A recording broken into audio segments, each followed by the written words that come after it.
ప్రయత్నిస్తే ఎంతటి కష్టతరమైన ఉద్యోగమైనా వచ్చి తీరుతుంది. గట్టిగా అనుకుంటే వీధి దీపాల కింద చదువుకునైనా విశ్వ విజేత కావచ్చు. పెద్దోళ్లకే అందలం అనే మాట వెనకటిది. పేదింటి కుసుమాలు సైతం ఊహించని ఎత్తుకు ఎదుగుతున్న కాలమిది. కలలు కనండి, ఆ కలల్ని సాకారం చేసుకోండి అని మాజీ రాష్ట్రపతి దివంగత నేత ఏపీజే అబ్దుల్ కలాం అన్న మాట గుర్తుంది కదా. అలాంటి కలను సాకారం చేసుకుంది ఓ మహిళ. సిఎంఆర్ ఫ్యామిలీ మాల్ ఇప్పుడు మన కేపీహెచ్బీలో ఫిబ్రవరి 10వ తేదీన ప్రముఖ నటి శ్రీలీల గారిచే ఘన ప్రారంభం.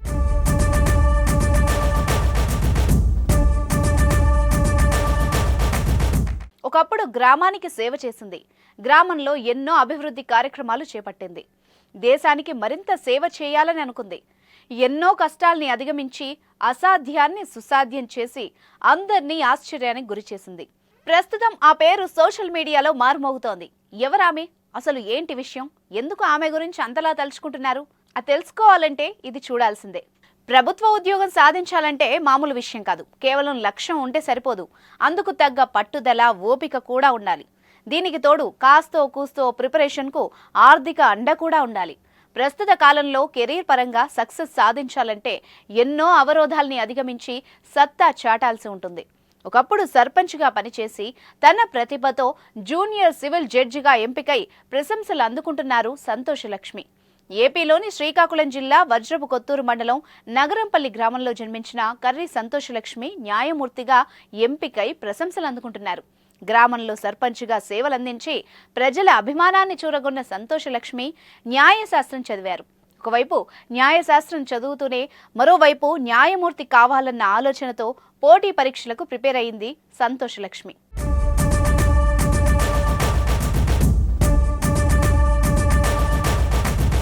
కష్టానికి ఫలితం అన్నట్టు తాజాగా రిలీజ్ అయిన జూనియర్ సివిల్ జడ్జి పరీక్ష ఫలితాల్లో సత్తా చాటారు. ఆమె సివిల్ జడ్జిగా ఎంపిక కావడంతో గ్రామస్తుల సంతోషానికి అవధులు లేకుండా పోయాయి. భర్త దువ్వాడ వెంకట్ కుమార్ చౌదరి ప్రోత్సాహం వల్లే కెరీర్ పరంగా సక్సెస్ దక్కిందని ఆమె పేర్కొన్నారు. ఈ తరానికి చెందిన ఎంతో మందికి సంతోషలక్ష్మి స్ఫూర్తిగా నిలిచారని చెప్పొచ్చు. సంతోషలక్ష్మి 5 సంవత్సరాల పాటు గ్రామానికి సర్పంచ్గా సేవలందించారు. ప్రస్తుతం ఆమెకు సంబంధించిన ఫోటోలు సైతం నెట్టింట తెగ వైరల్ అవుతున్నాయి. సంతోషలక్ష్మి సక్సెస్ స్టోరీ నెటిజన్లను ఎంతగానో ఆకట్టుకుంటోంది. భవిష్యత్తులో సంతోషలక్ష్మి మరిన్ని విజయాలను సాధించాలని నెటిజన్ల నుంచి అభిప్రాయాలు వ్యక్తం అవుతున్నాయి. సంతోషలక్ష్మి టాలెంట్ కు సామాన్యులు సైతం ఫిదా అవుతున్నారు. చిన్న వయసులోనే జూనియర్ సివిల్ జడ్జిగా ఎంపికైన ఆమెను తెగ మెచ్చుకుంటున్నారు. జూనియర్ సివిల్ జడ్జిగా ఎంపికైన సంతోషలక్ష్మిని ఇన్స్పిరేషన్ గా తీసుకుంటే ఈ తరం విద్యార్థులు సైతం ఎన్నో విజయాల్ని సొంతం చేసుకునే అవకాశాలు అయితే ఉంటాయని నెటిజన్లు కామెంట్లు చేస్తున్నారు.